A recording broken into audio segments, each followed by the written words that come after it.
You know, for all the conversations we can have about the Montreal Canadiens, we absolutely can go out there and make more videos about the top guys who are doing their thing and who are giving us reasons to talk about them. We made a video yesterday talking about how Nick Suzuki, Lane Hutson, and Sammy Montembeault were each the best forward, defenseman, and goaltender in the NHL for the past 7 days. Small sample size, I know, but it kind of goes to show you just how incredible these three guys have been. But in this video, I wanted to go out there and shed some light on the guys who aren't the top dogs.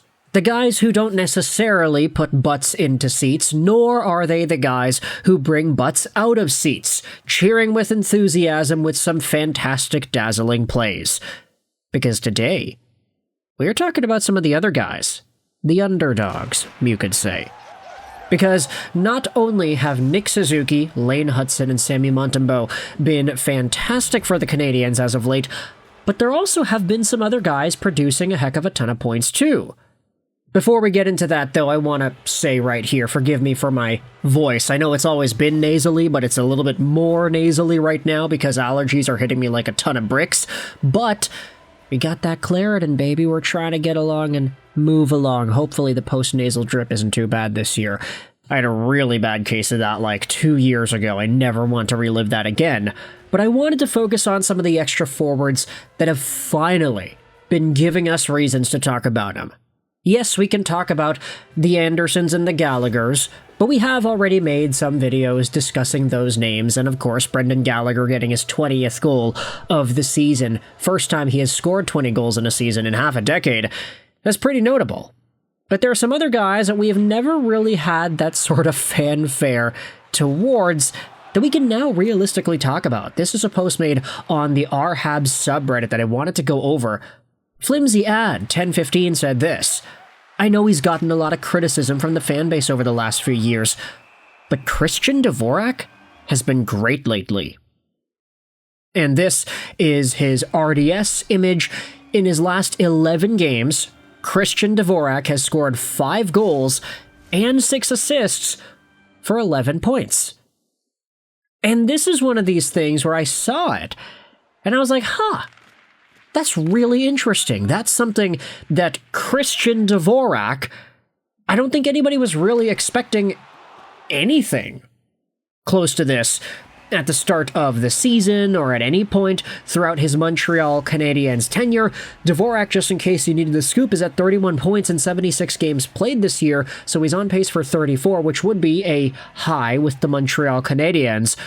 It's just the past 11 games wherein he's scored 11 points is an unexpectedly productive run for this guy.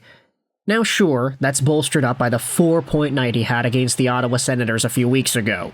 A goal and 3 assists accounts for almost half of the production that we're talking about in this sample. But might I remind you that Christian Dvorak is a guy who has been tainted with injuries after injuries, and this is the first full season, you can say, knock on wood of course, that Dvorak is playing with the Montreal Canadiens. He hasn't missed a game yet, and I say yet just to steer clear of the jinxing gods. But Christian Dvorak hasn't had a full NHL season since the 2020-2021 campaign, where he played a full 56 games, and that's only a 56-game season because it was shortened due to COVID. All the other years, he had been at 70 games, 78, so never really the full 82. This season, he is on pace to doing that, and this is one of these things that I think we forget about Christian Dvorak, is the fact that he was a decent point producer when he was a younger prospect. I say decent, not like he led the OHL in points in 2015-16 or anything with 121 points in 59 games. Although you can say that him leading the entire league was because he was playing with Matthew Tkachuk and Mitch Marner on his line. He also wasn't first in the league that year. Kevin Labanc was the #1 point scorer with just a tad more points for the Barrie Colts.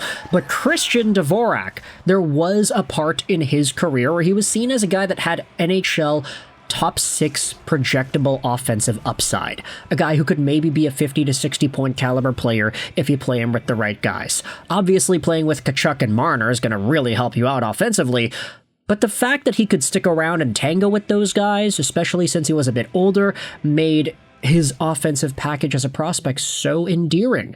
It's why the Arizona Coyotes gave him a role right away, and he was productive earlier on in his career, multiple 30-plus point seasons to open up his NHL stint with Arizona.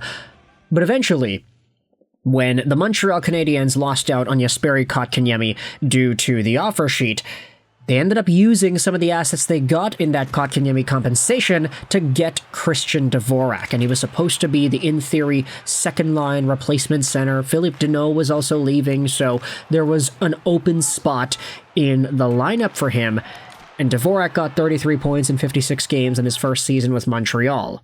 As we said, he's on pace to breaking that this season, but the fact that he has gone through so many years with injuries and not really being able to just get his groove in him, now that he's getting a full season and now that the last few parts of the year have been so important, now we're starting to see Christian Dvorak play some of the best hockey he's ever had.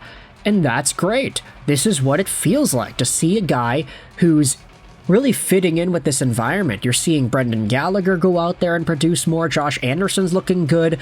And Dvorak is one of two guys that I think is worth mentioning in this video commentary. The other is Alex Newhook. Here's an article that was posted on rds.ca by Billy Bertrand. This tweet pretty much summarizes everything you need to see. Since being put at center on March 11th, Alex Newhook leads the entire NHL in scoring opportunities off his own zone entries. He's playing simpler hockey, and his confidence is up. He will be a solid third-line center next year. Now, Alex Newhook is a guy who doesn't necessarily have that same point production in a flashy way like Christian Dvorak does. 11 points in 11 games. Newhook only has the one goal against Philadelphia a few nights ago and then another assist against Colorado. But ultimately, Alex Newhook has been playing some impressive hockey too. Not necessarily because he's getting points, but because he is creating opportunities. And this is a guy whom I think a lot of us in the prospect community saw as more of that speedy, play-driving center who could control the game with his mobility and just the levels of weaving around that he could do.